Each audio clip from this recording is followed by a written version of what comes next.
जिसका आईपीओ कल से खुलने जा रहा है। कंपनी का नाम है एक्सारो टाइल्स। एक्सारो टाइल्स, पहले आपको कंपनी के बारे में थोड़ी जानकारी दे दूं ताकि आपको समझ में आ जाए कि कंपनी करती क्या है।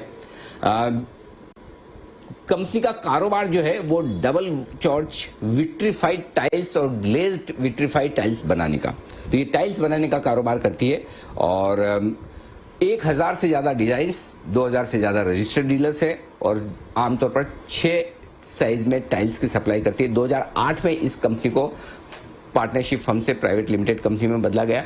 ये है कंपनी का कारोबार, मेजरली विट्रीफाइड टाइल्स बनाने का। ठीक है, अब पहले इशू की आपको जानकारी दे दूं। इशू का प्राइस बाय एंड है 118 से 120 रुपए। 125 शेयरों के लॉट साइज में आप अप्लाई कर सकते हैं। मिनिमम लॉट 15,000 के नीचे का होना चाहिए, तो 125 शेयरों में आप अप्लाई कर पाएंगे। कुल मिलाकर जो फ्रेश इशू आ रहा है वो आ रहा है 134 करोड़ का और ऑफर फॉर सेल है 26-27 करोड़ का। ठीक है, ये आपके लिए, तो कुल मिलाकर इशू साइज हो गई आपकी 160 करोड़ रुपए के आसपास और इशू के बाद का कंपनी का मार्केट कैप हो जाएगा 536 करोड़ का। ये है आपके लिए इशू से रिलेटेड डिटेल्स। आइए, अब हमारे साथ 2 खास मेहमान कार्यक्रम में हो रहे हैं शामिल। पहले तो है मुकेश कुमार पटेल साहब, जो कि कंपनी के चेयरमैन और मैनेजिंग डायरेक्टर दोनों ही हैं और पटेल साहब प्रमोटर भी हैं। बिल्डिंग मटेरियल और सेरामिक इंडस्ट्रीज में पटेल साहब का 19 साल से ज्यादा का अनुभव है। बिजनेस और कमर्शियल स्ट्रेटेजी की प्लानिंग और बिजनेस रिलेशंस, ये काम जो है पटेल साहब ने अपने जिम्मे में रखे हैं इस कंपनी को लेकर, इस लेवल तक कंपनी को वही लेकर आए। दूसरे मेहमान हमारे साथ हैं हिमांशु शाह साहब, जो कि कंपनी के सीए हैं और सीएफओ हैं और क्वालिफाइड चार्टर्ड अकाउंटेंट तो हैं ही। फाइनेंस, ऑडिटिंग, अकाउंटिंग का 23 सालों से ज्यादा का गहरा अनुभव है हिमांशु शाह साहब का। आइए, आप दोनों का स्वागत है। पटेल साहब, शुरुआत आपके साथ करना चाहेंगे। 2 चीजें हैं, एक तो आप ऑफर फॉर सेल भी कर रहे हैं, दूसरा फ्रेश इशू भी कर रहे हैं। बताएं सर, पहले तो ये कि ऑफर फॉर सेल में कौन है जो शेयर बेच रहे हैं और क्यों, और उसके बाद इस इशू के बाद प्रमोटर्स की हिस्सेदारी कितनी रह जाएगी कंपनी में, और जो फ्रेश इशू, जो पैसा आ रहा है कंपनी में, उसका इस्तेमाल आप कैसे करने वाले? श्योर सर, पहले अनिल जी गुड मॉर्निंग। जो अपने कंपनी का जो गुड मॉर्निंग, अपना जो ओएफएस वाला जो पार्ट है, जो अपना एक्सटेंडेड फैमिली है, नॉट प्रमोटर है, प्रमोटर ग्रुप का कोई ओएफएस नहीं है, उसमें अपने एक्सटेंडेड फैमिली का स्मॉल पोर्शन वो लोग बेच रहे हैं और बाकी वो अपने साथ कंटिन्यू रह रहे हैं। और अपना जो कंपनी में जितना फ्रेश इश्यू का जो मनी आ रहा है, उसमें कंपनी जो है, कंपनी के पास जो लॉन्ग टर्म डेट है अराउंड 50 करोड़ वो पे करेगी और बाकी वर्किंग कैपिटल और जनरल कॉर्पोरेट पर्पस के लिए कंपनी रखेगी। ओके, ठीक बात है। तो ये अच्छा, अब प्रमोटर्स की हिस्सेदारी कितनी रहेगी सर इस इशू के बाद? अभी कितनी है और बाद में कितनी हो जाएगी पटेल साहब? अभी अपनी प्रमोटर ग्रुप की जो होल्डिंग है वो 56% है और आईपीओ के बाद वो हो जाएगी 40-43%। ओके, ठीक बात है। अब मैं थोड़ी फाइनेंशियल्स की बात करता हूं और हिमांशु शाह साहब से पूछता हूं।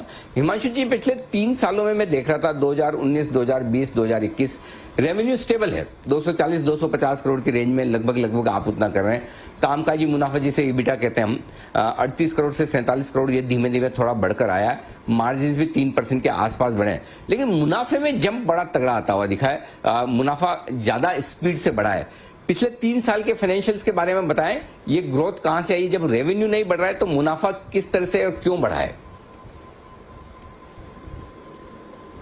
नहीं सर, आप देखोगे तो हमारा जो बिजनेस मॉडल है वो टोटली इंटीग्रेटेड मॉडल है और हमारा ओन मैन्युफैक्चरिंग इसमें लेटेस्ट टेक्नोलॉजी पे ज़्यादा है। सो बिकॉज ऑफ दिस कि हमारा जो ईबिटा मार्जिन है वो कंसिस्टेंटली आप देखोगे तो 17% से 19-20% के करीबन है।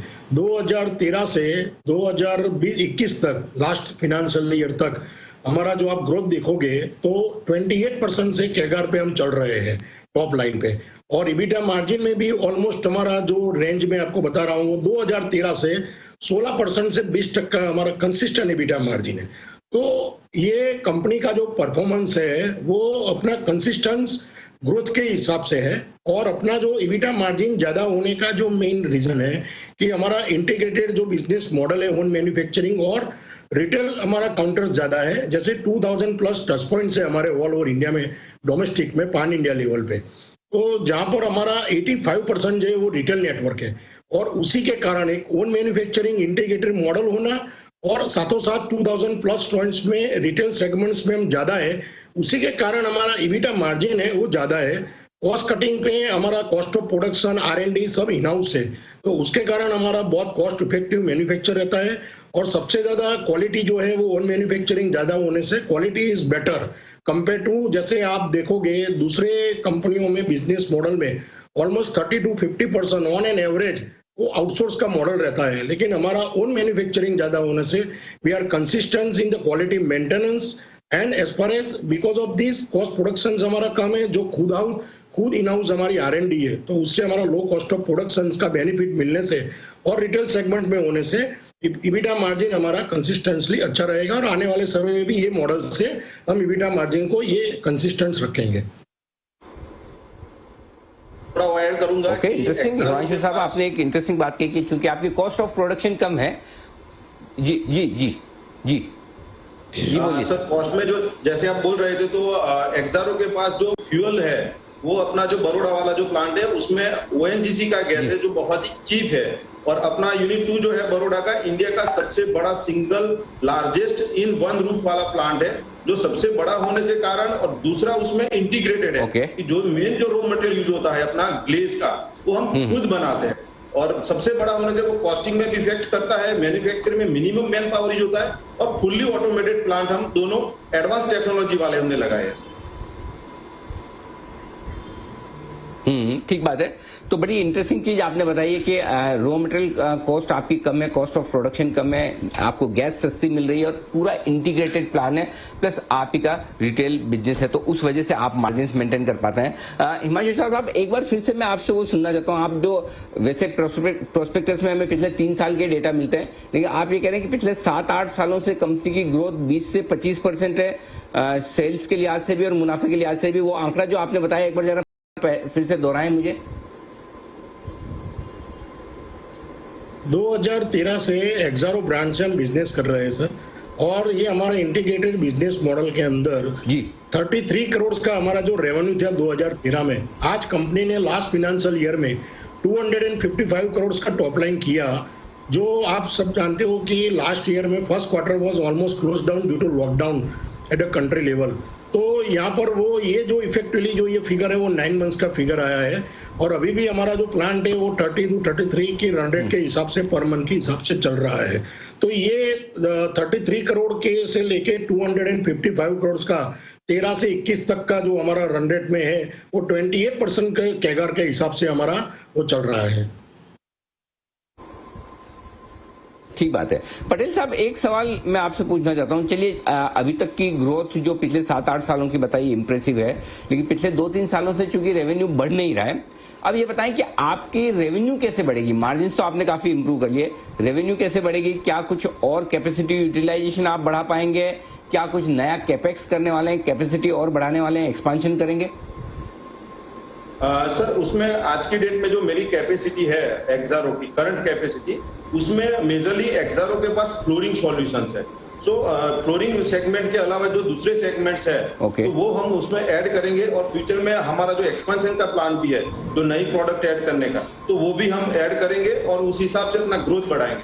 दूसरा, आज एक्सारो के पास जो जैसे साहब ने बोला 2000 प्लस टच पॉइंट्स है, और पूरे स्टेट में काम कर रही है, 13 प्लस कंट्री में एक्सपोर्ट कर रही है। तो टियर 2 एंड टियर 3 सिटी में एक्सारो का जो प्रेजेंस बढ़ाने का है, और मार्केटिंग प्रोफेशनल टीम जो बढ़ाने की है, तो वो बढ़ाएंगे। उस हिसाब से कंपनी आगे एक ग्रोथ करेगी, नया सेगमेंट भी प्रोडक्ट वाइज ऐड कर दी जाएगी फेस टू फेस। ओके, तो चलिए ये आपके लिए प्लान है आगे के सेगमेंट्स में। जी जी जी जी सेगमेंट्स में हम ज्यादा है सर आज की तारीख में, लेकिन फ्यूचर का ग्रोथ के लिए जो हम एक्सपेंशन का जो प्लान सोच रहे हैं, तो हमारी आने वाले 3 साल के अंदर जो हम कैपेक्स करेंगे, so we will add more wall tiles, ceramic floor, outdoor parking tiles, और यहाँ से कैपेसिटी ऑलमोस्ट डबल हो जाएगी हमारी पर डे की स्क्वायर मीटर के हिसाब से आने वाले 3 साल में।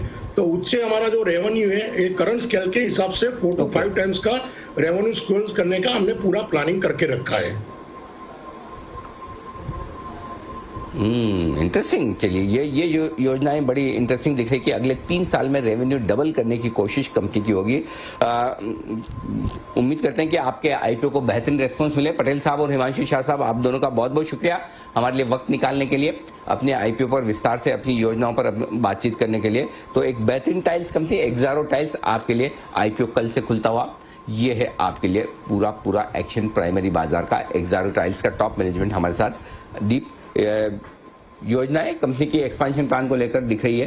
तो देखते हैं क्या कुछ होता है आगे। जी बिल्कुल सर, और आईपीओ पर आपकी भी राय जानना चाहूंगा। वैसे तो कल हम डिस्कस करेंगे, बट इनिशियल कुछ थॉट्स आपके सर?